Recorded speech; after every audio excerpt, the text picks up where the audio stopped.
परिचय। वह कौन सी एक गतिविधि है जिसमें सभी सजीव असचेत रूप से शामिल होते हैं और वह उनके अस्तित्व के लिए आवश्यक है? हाँ, श्वसन।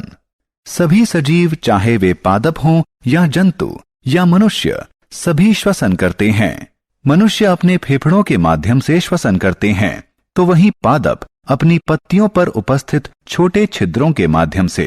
विभिन्न जंतुओं में श्वसन के लिए विभिन्न अंग होते हैं। मछली अपने गलफड़ यानी गिल की सहायता से श्वसन करती है। मेंढक और केंचुए अपनी त्वचा से और कीट अपने श्वास रंध्रों से।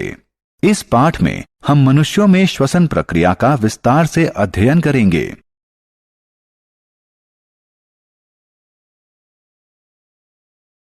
उद्देश्य।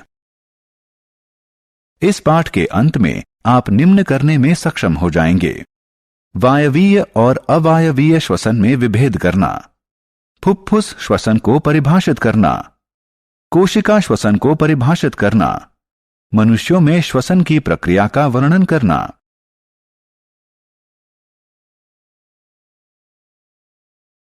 फुफ्फुस श्वसन। आइए देखें कि श्वसन क्या है। जब एक मनुष्य श्वास लेता है तो वह अवांछित कार्बन डाइऑक्साइड से ऑक्सीजन का विनिमय करता है, जो कि उसके जीवित रहने के लिए अति आवश्यक है। श्वसन के दो चरण होते हैं, अंतःश्वसन और उच्छ्वसन। वायु से ऑक्सीजन शरीर के भीतर लेने को अंतःश्वसन कहते हैं। कार्बन डाइऑक्साइड को शरीर से बाहर वातावरण में निर्मुक्त करने को उच्छ्वसन कहते हैं। अंतःश्वसन के समय हमारा वक्ष फूलता है क्योंकि फेफड़ों में ऑक्सीजन भरी होती है, जबकि उच्छ्वसन के समय वक्ष पिचक जाता है क्योंकि फेफड़ों से कार्बन डाइऑक्साइड निर्मुक्त हो जाती है। इस तरह के दृश्यमान श्वसन को बाह्य या फुफ्फुस श्वसन कहते हैं। कोशिका श्वसन। अब हम आंतरिक या कोशिका श्वसन के बारे में जानेंगे। इस प्रक्रम में मनुष्य के शरीर के अंदर मौजूद कोशिकाएं कोशिका भित्ति के द्वारा अवांछित कार्बन डाइऑक्साइड का ऑक्सीजन से विनिमय करती हैं। हमारे शरीर को विभिन्न क्रियाकलापों के लिए ऊर्जा की जरूरत होती है। यह ऊर्जा हमारे द्वारा ग्रहण किए आहार के ग्लूकोज में विखंडित होने से उत्पन्न होती है। आहार के विखंडन के लिए अंतःश्वसन से प्राप्त ऑक्सीजन की आवश्यकता होती है। अतः कोशिका श्वसन वह प्रक्रम है जिससे कोशिकाएं भोजन से प्राप्त ऊर्जा का उपयोग करती हैं।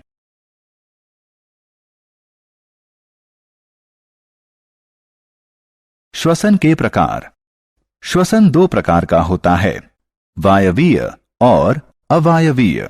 वायवीय श्वसन वह श्वसन होता है जो ऑक्सीजन की उपस्थिति में होता है। इस प्रकार के श्वसन में आहार ऑक्सीजन में उपस्थित ग्लूकोज के रूप में विखंडित होता है। अवायवीय श्वसन वह श्वसन है जो ऑक्सीजन की अनुपस्थिति में होता है। इस प्रकार का श्वसन कुछ अति सूक्ष्म जीवों जैसे जीवाणुओं में होता है, जो उन स्थानों में रहते हैं जहां ऑक्सीजन नहीं होती।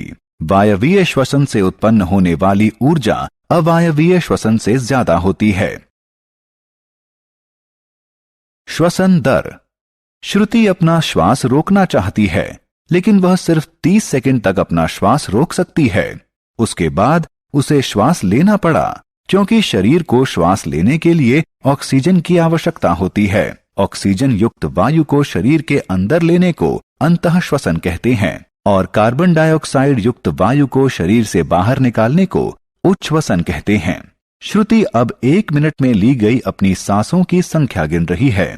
उसने ध्यान दिया कि वह प्रति मिनट 15 से 18 बार श्वास लेती है। हालांकि शारीरिक व्यायाम के समय यह संख्या 30 श्वास प्रति मिनट तक पहुंच जाती है। मनुष्यों में श्वसन तंत्र।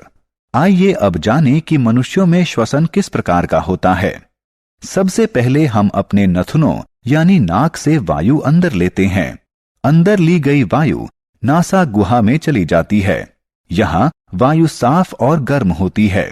अंदर ली गई वायु नासा गुहा से गले में आ जाती है और वायु नली में प्रवेश करती है, जिसे श्वास नली कहते हैं।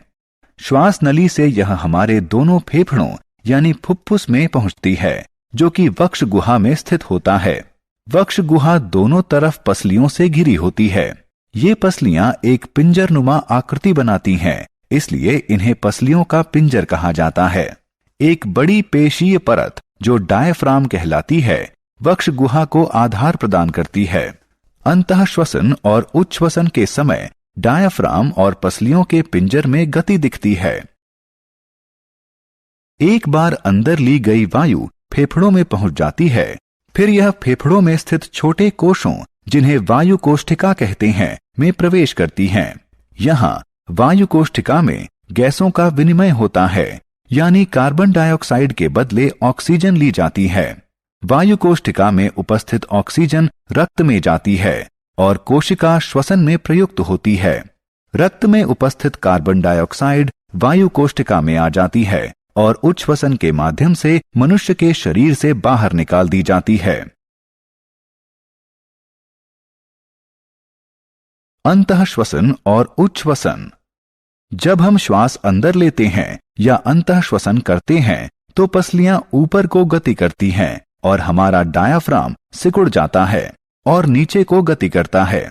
यह हमारी वक्ष गुहा के आयतन को बढ़ा देता है, जिसमें हमारे फेफड़े फैलते हैं। जब हमारे फेफड़े फैलते हैं तो वायु हमारी नाक और मुंह द्वारा अंदर ली जाती है। वायु श्वास नली से होकर हमारे फेफड़ों तक पहुंचती है। जब हम श्वास बाहर छोड़ते हैं तो पसलियां नीचे की तरफ गति करती हैं और डायाफ्राम शिथिल होता है और ऊपर वक्ष गुहा की तरफ गति करता है। जब वक्ष गुहा का आयतन कम होता है तब कार्बन डाइऑक्साइड युक्त वायु फेफड़ों और वायु नली से बाहर निकलने के लिए बाध्य होती है और फिर हमारी नाक और मुंह से बाहर निकल जाती है। सारांश। आइए हमने जो कुछ सीखा है उसे संक्षेप में दोहराएं। अंतःश्वसन का अर्थ है वायु से ऑक्सीजन शरीर के अंदर लेना। उच्छ्वसन का अर्थ है कार्बन डाइऑक्साइड को शरीर से बाहर वातावरण में छोड़ना।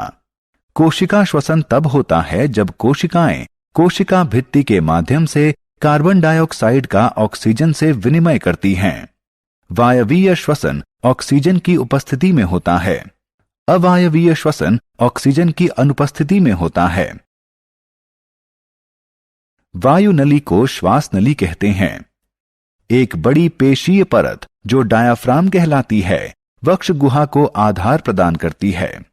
वायु कोष्ठिका मनुष्य के फेफड़ों में स्थित छोटे छोटे कोश होते हैं। वायु कोष्ठिका में ऑक्सीजन का कार्बन डाइऑक्साइड से विनिमय होता है।